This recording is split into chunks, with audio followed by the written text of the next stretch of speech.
विश्व भर में कोरोना वैक्सीनेशन के आंकड़ों और कोरोना के मामलों का तुलनात्मक अध्ययन किया है, जिससे हम इस परिणाम पर पहुंचे हैं कि जिन देशों ने अपनी आबादी के 20% या उससे ज्यादा वैक्सीनेशन को कर लिया है, वहां कोरोना के नए मामले आना काफी कम हुए हैं। अर्थात कोरोना का टीका लगवाना बहुत महत्वपूर्ण है।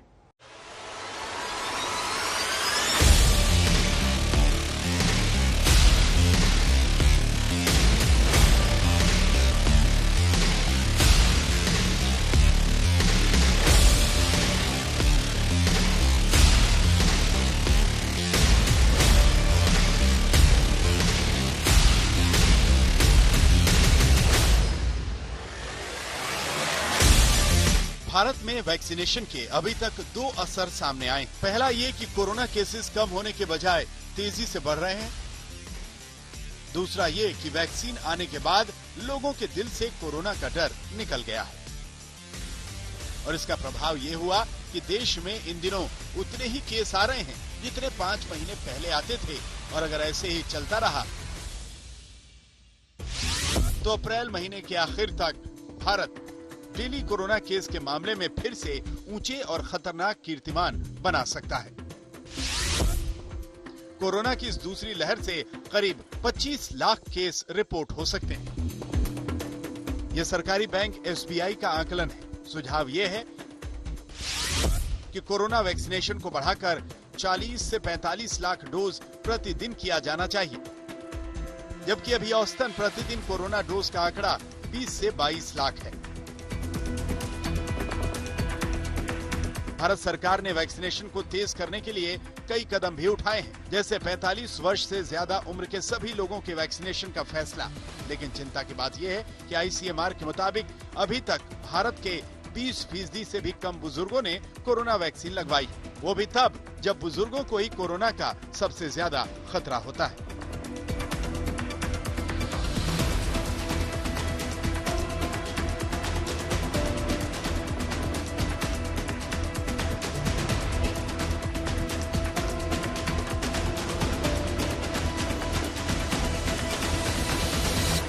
यूं तो हम देखें कि 3.5-4 करोड़ लोगों को हम वैक्सीनेट कर चुके हैं, लेकिन अगर हमारी पॉपुलेशन देखें जो एलिजिबल है, मोर देन 25 ईयर ओल्ड है, वो ऑलरेडी 70 करोड़ है।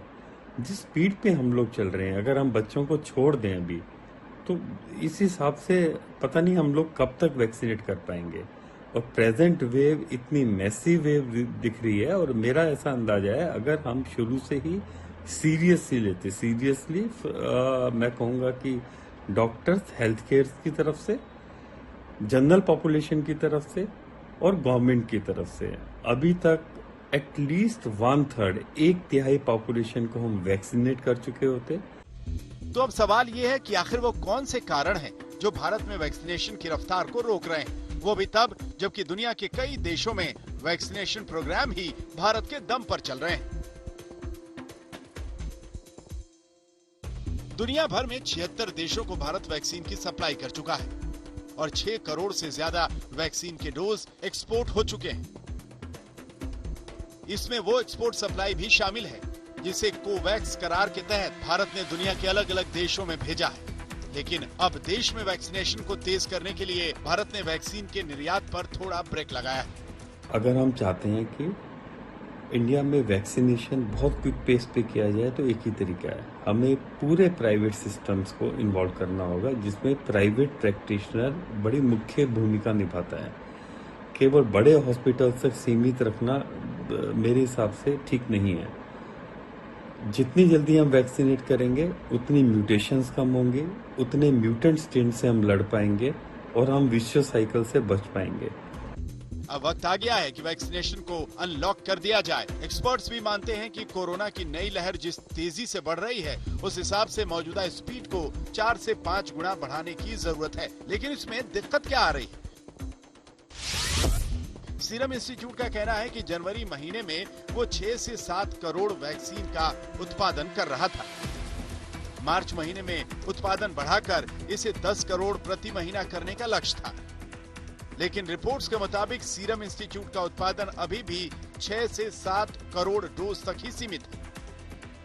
तो आखिर दुनिया की सबसे बड़ी वैक्सीन निर्माता कंपनियों में शामिल सीरम इंस्टीट्यूट में वैक्सीन का उत्पादन क्यों नहीं बढ़ पाया? सीरम इंस्टीट्यूट ने हाल ही में कच्चे माल की कमी को लेकर चिंता जाहिर की थी। अमेरिकी निर्यात प्रतिबंधों के चलते वैक्सीन निर्माण में इस्तेमाल होने वाले प्लास्टिक बैग और फिल्टर की कमी होने की आशंका जताई थी। कंपनी का ये भी कहना है कि यूरोप और अमेरिका से उसे सिंगल यूज ट्यूबिंग और विशेष रसायनों के आयात में भी कठिनाई का सामना करना पड़ रहा है। भारत के सामने इस वक्त टीकाकरण की प्रक्रिया को तेजी से बढ़ाने के लिए एक चुनौती दिखाई दे रही है और वो है कच्चे माल की कमी होना। अमेरिका और यूरोपियन यूनियन के देशों ने कच्चे माल के एक्सपोर्ट पर रोक लगाने की सोची है। आधार पूनावाला ने भारत सरकार को इस बात पर पत्र लिखकर आग्रह किया है और कहा है कि भारत को इस बारे में कुछ करना चाहिए। देश में कोरोना की बढ़ती रफ्तार को रोकने के लिए वैक्सीनेशन की रफ्तार तेज करना जरूरी है, वरना इस वक्त जिस तरह से कोरोना के केस बढ़ रहे हैं, कहीं देश दोबारा उस स्थिति में ना पहुंच जाए जब रोजाना 90,000 से ज्यादा केस दर्ज हो रहे थे। अगर ऐसा हुआ तो ये कोरोना से जंग में बड़ा झटका होगा। एसबीआई की रिपोर्ट में कहा गया है कि कोरोना वायरस की दूसरी लहर भारत में 15 मार्च को शुरू हो जाएगी।